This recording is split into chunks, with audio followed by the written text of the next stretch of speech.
Hi, I'm Brian Chase, Director of Digital Forensics here at Archer Hall. And today I'm here to talk to you about a common question we get, which is, was a driver using their phone while driving? Or more specifically, were they using their phone at the time of a crash? So let's get into that topic a little bit and discuss some of the things that might come up with such a question. So the first is, were they talking on the phone at the time of the crash? To get this kind of data, you might go to the cell carrier, meaning Verizon, AT&T, T-Mobile, etc., and ask for the records. And that will show whether or not a phone call was made at the time or right before a crash. You can also do a forensic examination of the phone to look at the call log.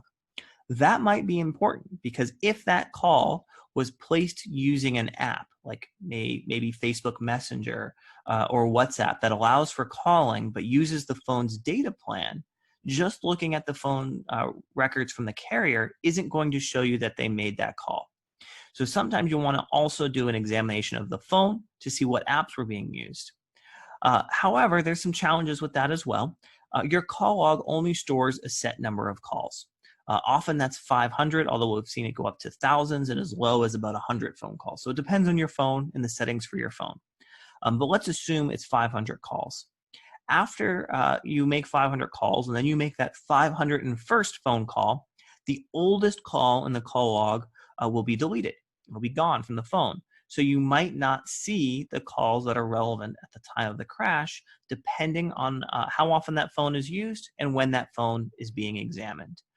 But you want to look at both the phone and the carrier records to try to establish whether or not a driver was talking on the phone at the time of a crash. The next question usually is, were they texting?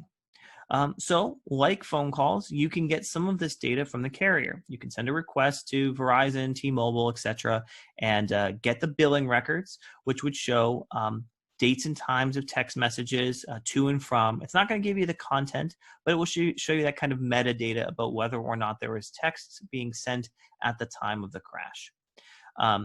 Deleted text messages can sometimes be recovered from the phone.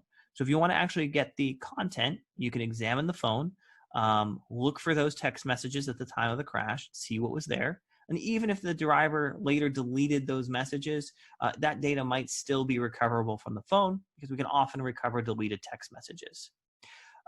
There is a word of caution here, though, that the carriers are only going to show some kinds of text messages, not all of them. They're going to show what's called SMS or MMS messages. SMS is your general text message. So if you open up your text messaging app and you send a text message, you're probably using SMS. MMS is going to be the same thing, but when you do a group message or when you attach a media file to it. All other kinds of texting are not tracked by the carrier. So that's all those other apps on your phone that allow for text-based communication. Those are not tracked by the carrier. So to get text messages, besides looking at the phone, let's say they're not recoverable or the phone was destroyed. There are other sources. There could be the receiver of the message. You know, that text message had to go to somebody, so you could look at the receiver's phone and get the message there. Cloud backups. Oftentimes phones back up to iCloud for iPhone or Google for Android phones, and you can get backups of the phone there.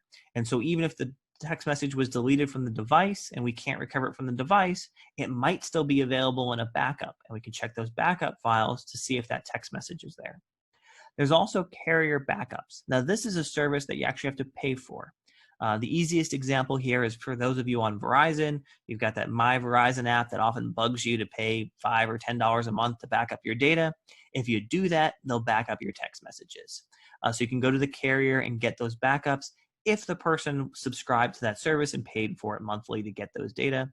And lastly, phone backups to your computer. So if you ever backed up your phone to your computer, we can go in, get that backup file, and then examine that backup file for text messages to try to recover messages from the time of driving, even if they were later deleted from the phone, or even if the phone was later lost or destroyed.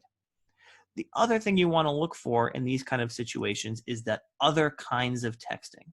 So we mentioned that SMS and MMS are tracked by the carrier. Everything else is not. So if somebody's using Facebook Messenger, for example, you will not see that show up in carrier records. You'd have to go to Facebook to get the data or look at the phone to get the data. about whether or not something like Facebook Messenger was used. There are lots of apps that use the phone's data plan that do not show up in carrier records. These are just some of them. Facebook Messenger is probably one of the most common. WhatsApp is extremely popular, especially overseas. Google Hangouts, Wicker, Signal, Telegram, WeChat, Snapchat. These are just some of the various apps out there that drivers could be using to text their contacts or even make calls to their contacts. And you will not see this show up in carrier records. The only place to get this kind of data is from the phone or from the related cloud account for those of these services that have a related cloud account. So if you need to discover whether or not a driver was using their phone at the time of the crash, give us a call. We'll be happy to help you with it. It's something that we do all the time, and it involves a lot more than just looking at those carrier records. So if you've got one of these cases, give us a call. We'd be happy to help. Thanks for watching.